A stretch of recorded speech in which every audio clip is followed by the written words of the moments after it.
नमस्कार दोस्तों, crime story channel पर मैं राजेश आपका स्वागत करता हूं। दोस्तों, आज मैं आपको अपराध की जिस वारदात के बारे में बताने जा रहा हूं, वो वारदात नोएडा उत्तर प्रदेश में हुई थी।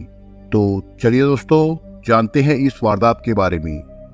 दिल्ली से लगा नोएडा भले ही हाईटेक सिटी के रूप में विकसित हो रहा है, लेकिन आए दिन होने वाले अपराध इस नगरी के माथे पर कलंक की तरह है। 31 मई 2017 की सुबह नोएडा के सेक्टर 62 स्थित पौष सोसाइटी शताब्दी रेल विहार को भी एक ऐसे आपराधिक कलंक से दो चार होना पड़ा था, जो इस सोसाइटी के रहवासियों की कल्पना से भी परे था। उस दिन सुबह सुबह रेल विहार सोसाइटी के पार्किंग के पास एक युवती खून से लथपथ पड़ी मिली। उसके सिर से काफी खून बह चुका था। सोसाइटी में जिसने भी सुना वो सन्न रह गया। जरा सी देर में वहां काफी लोग इकट्ठा हो गए थे। आनंद फानन में कुछ लोग उस युवती को नजदीकी अस्पताल ले गए, लेकिन डॉक्टरों ने उसे देखते ही मृत घोषित कर दिया था। वही पता चला कि मृतका के सिर में गोली मारी गई थी। सोसाइटी में लोगों की भीड़ लग चुकी थी।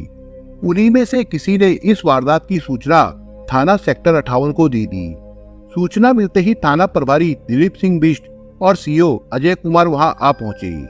पुलिस ने मौका मुआयना किया तो वहां पिस्टल का एक खाली कारतूस पड़ा मिला, जिसे पुलिस ने अपने कब्जे में ले लिया था। पुलिस ने डॉग स्क्वाड को भी मौके पर बुलवाया, लेकिन उससे कोई खास मदद नहीं मिली। अलबत्ता इस बीच मृतका की शिनाख्त जरूर हो गई। उसका नाम अंजलि राठौर था। 22 साल की अंजलि उर्फ अन्नू मूल रूप से हरियाणा के यमुनानगर निवासी तेजपाल सिंह की बेटी थी और नोएडा के सेक्टर 64 स्थित लावा मोबाइल कंपनी में बतौर इंजीनियर के रूप में नौकरी करती थी। अंजलि सोसाइटी के एक टावर में तीसरी मंजिल पर बने एक फ्लैट में रूममेट के साथ रहती थी। पुलिस ने अंजलि के मोबाइल से नंबर तलाश करके उसके घर वालों को इस घटना के बारे में बताया। हैरानी की बात यह थी कि इस वारदात का किसी को पता नहीं चल सका था।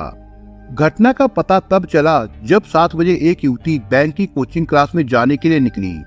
सबसे पहले उसी ने अंजलि को ग्राउंड फ्लोर पर पार्किंग के पास पड़ी देखा। उसे लगा कि अंजलि सीढ़ियों से गिरी होगी। इसके बाद ही वहां लोग एकत्र हुए और अंजलि को अस्पताल ले गए। पुलिस के सामने सबसे बड़ा सवाल ये था कि इतनी बड़ी घटना आखिर क्यों और कैसे हुई। जाहिर था हत्यारा बाहर से ही आया होगा। सोसाइटी के गेट पर सिक्योरिटी गार्ड रहते थे। वहां सीसीटीवी कैमरे भी लगे थे।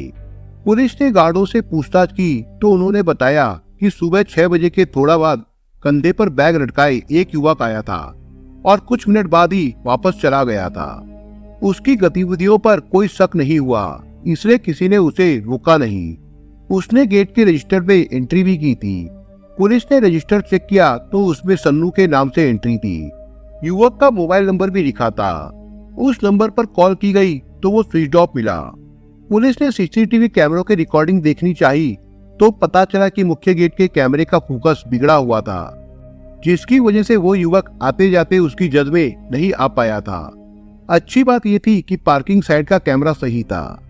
उसकी रिकॉर्डिंग की जांच की गई तो 2 पिलर के बीच की रिकॉर्डिंग में दिखाई दिया कि युवती बचाव की मुद्रा में भाग रही थी, जबकि हाथ में हथियार लिए वो युवक उसके पीछे दौड़ रहा था। युवक के कंधे पर बैग था। इससे ये बात साफ हो गई कि ये वही युवक था जिसका जिक्र गार्ड ने किया था। कैमरे की रिकॉर्डिंग से युवक की पहचान साफ नहीं हो पा रही थी। इस बीच मृतका के घर वाले और नाते रिश्तेदार भी आ गए थे। उनका रो रो कर बुरा हाल था। पुलिस ने अंजलि के शव का पंचनामा करके उसे पोस्टमार्टम के लिए भेज दिया था। पुलिस ये नहीं समझ पा रही थी कि उस युवक की अंजलि से आखिर क्या दुश्मनी रही होगी। मामला प्रेम प्रसंग का भी लग रहा था, क्योंकि वो युवक अंजलि की हत्या के इरादे से ही आया था। अंजलि भी अपनी मर्जी से उससे मिलने फ्लैट से नीचे आई थी। पुलिस ने अंजलि के घर वालों से पूछताछ की, लेकिन उनसे कोई सुराग नहीं मिल सका। अंजलि के मोबाइल की जांच से पता चला कि सुबह उसके मोबाइल पर अश्विनी यादव नाम के किसी युवक की कॉल आई थी। अश्विनी के बारे में ज्यादा कुछ पता नहीं चल सका। पुलिस ने गेट रजिस्टर में लिखे मोबाइल नंबर की जांच कराई तो वो अश्विनी के नाम पर ही निकला। पुलिस ने अंजलि के पिता तेजपाल सिंह की तहरीर पर अश्विनी के खिलाफ हत्या का मुकदमा दर्ज कर लिया। बड़ा सवाल यह भी था कि ऐसे कौन से हालात थे कि अश्विनी अंजलि का हत्यारा बन गया। मामला सनसनीखेज भी था और एक इंजीनियर की हत्या का भी। एसएसपी लव कुमार ने अपने अधीनस्थ अफसरों को इस मामले में शीघ्र कार्रवाई करने के निर्देश दिए। हत्या के खुलासे के लिए एसपी सिटी अरुण कुमार सिंह के निर्देशन में एक पुलिस टीम का गठन कर दिया गया। अगले दिन पुलिस ने अश्वनी व अंजलि के मोबाइल की कॉल रिकॉर्ड्स निकलवाए तो पता चला कि उनके बीच बातें होती रहती थी। मोबाइल सर्विस प्रोवाइडर कंपनी से पुलिस को अश्वनी का पता मिल गया। पता दिल्ली का ही था। पुलिस टीम उस पते पर पहुंची तो जानकारी मिली कि वो पता उसके एक जानने वाले का था जिस पर उसने सिम कार्ड लिया था। गनीमत ये रही कि वहां से पुलिस को अश्वनी का पता मिल गया। वो उत्तर प्रदेश के इटावा जिले के गांव धवलपुर के रहने वाले शैलेंद्र का बेटा था। उसका मोबाइल भले ही बंद था, लेकिन वारदात के समय और उसके आधे घंटे बाद तक उसकी लोकेशन घटनास्थल के आसपास की ही थी। इससे ये बात पक्के तौर पर साफ हो गई कि अंजलि की हत्या उसी ने की थी। अगले दिन थाना प्रभारी दिलीप कुमार के नेतृत्व में एक टीम इटावा जा पहुंची। अश्वनी के घर वालों से पूछताछ में पता चला कि वो घटना के बाद घर तो आया था, लेकिन थोड़ी देर रुककर चला गया था। आशंका थी कि अश्वनी अपने किसी नाते रिश्तेदारों की यहाँ शरण ले सकता है। पुलिस ने उसके मोबाइल नंबर हासिल करके सर्विलांस पर लगा दिए। इससे पुलिस को मोबाइल की लोकेशन के आधार पर अश्वनी के मैनपुरी जिले के गांव अधियारी में अपने एक रिश्तेदार के यहाँ छिपे होने की सूचना मिली। पुलिस टीम वहां गई तो 2 जून को वो पुलिस की गिरफ्त में आ गया। उसे पकड़कर नोएडा लाया गया। प्राथमिक पूछताछ में ही उसने अपना जुर्म कबूल कर लिया था।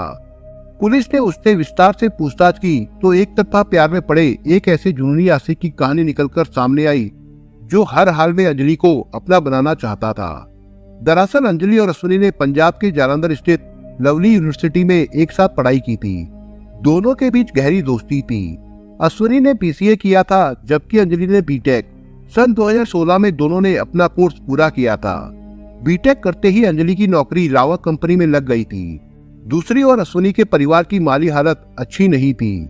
उसके पिता साधारण किसान थे। उन्होंने मुश्किलों से बेटे को पढ़ाया था और उसे अच्छा इंसान बनाना चाहते थे। ये बात अलग थी कि काफी प्रयासों के बाद भी जब उसे कोई अच्छी नौकरी नहीं मिली तो उसने दिल्ली के लाजपत नगर में कपड़ों के एक शोरूम में काम करना शुरू कर दिया। वो और अंजलि फोन पर बातें किया करते थे। अश्वनी उसका अच्छा दोस्त था, लिहाजा वो उसे अच्छी नौकरी के लिए प्रयास करते रहने की सलाह देती थी। अंजलि को उसकी फिक्र है, ये बात अश्वनी को गुदगुदाती थी।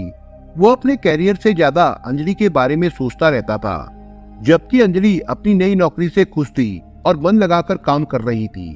अंजलि को इसकी खबर भी नहीं थी कि अश्वनी उसे एक तरफा प्यार करता है। हालांकि कई बार बातों और इशारों में उसने अंजलि के सामने जाहिर करने का प्रयास तो किया था, लेकिन वो समझ नहीं सकी थी। अश्वनी मन की बात खुलकर इसलिए नहीं कह पाता था कि कहीं अंजलि नाराज होकर उससे दूर ना हो जाए। अंजलि के कुछ शुभचिंतक छात्र छात्राओं को पता चला कि अश्वनी उसे एक तरफा प्यार करता है तो उन्होंने उसे सावधान रहने को कहा। बहरहाल समय अपनी गति से चलता रहा। काम की व्यस्तता में अब अंजलि की अश्वनी से बातचीत कम होने लगी। जनवरी 2017 में अश्वनी की नौकरी छूट गई, जिसके बाद वो अपने गांव चला गया। गांव जाकर उसका दिमाग और भी खाली हो गया। उसने अपनी दिल की बात अंजलि को बताकर उसे हासिल करने की सोची। उसने फोन पर अंजलि से प्यार भरी बातें की तो उसने उसे समझा दिया, अश्वनी मैं तुम्हें अपना अच्छा दोस्त मानती हूँ, इससे ज्यादा कुछ नहीं।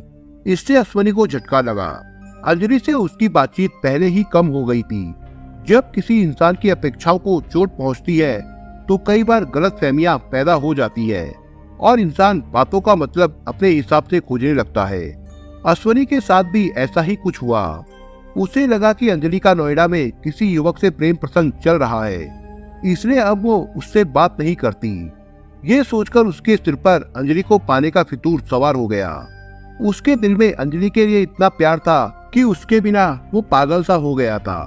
अंजलि के व्यवहार से उसे लगा कि वो अपने नए प्रेमी के चक्कर में उससे दूर हो रही है, इसलिए वो उस प्रेमी को ही रास्ते से हटा देगा।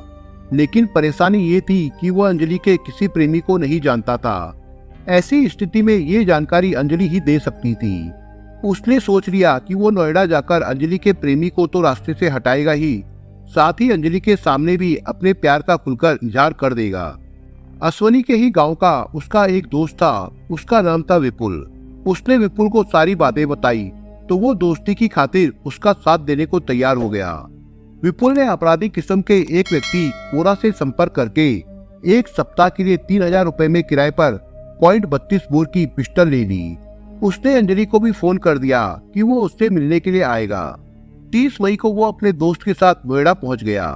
उसने अंजलि को फोन किया और उससे मिलने की जिद की, तो ऑफिस टाइम के बाद उसने उसे सोसाइटी में आकर मिलने को कहा। करीब 8 बजे वो सोसाइटी में उससे मिलने आ गया।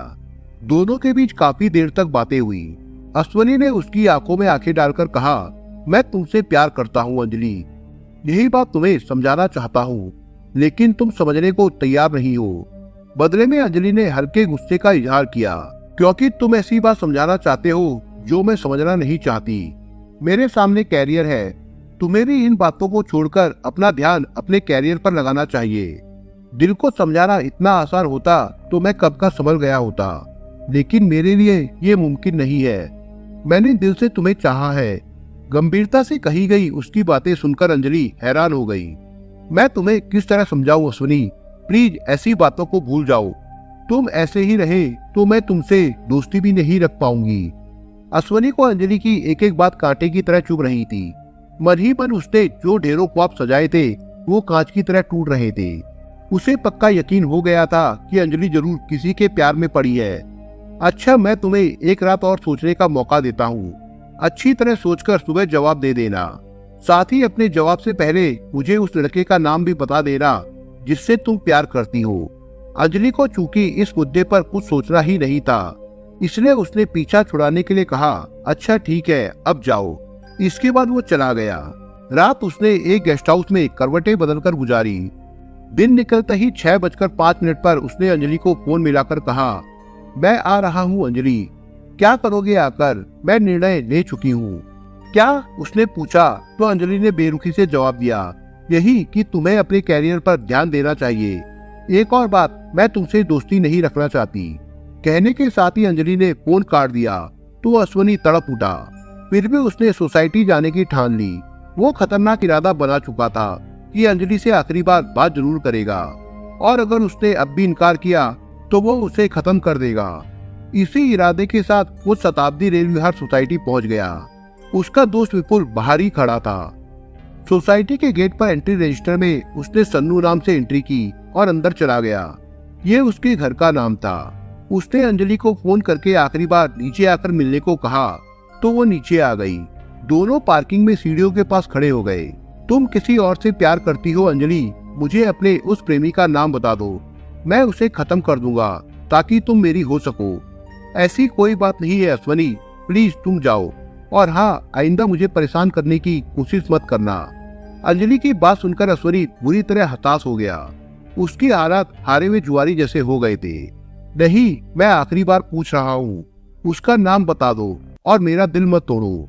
उसने कठोर लहजे में जिद की तो अंजलि ने भी वैसा ही रुख अपनाया। क्या बकवास कर रहे हो तुम, मुझे कोई बात नहीं करनी। ये सुनते ही अश्वनी गुस्से में बोला, बात तो तुम्हें करनी होगी।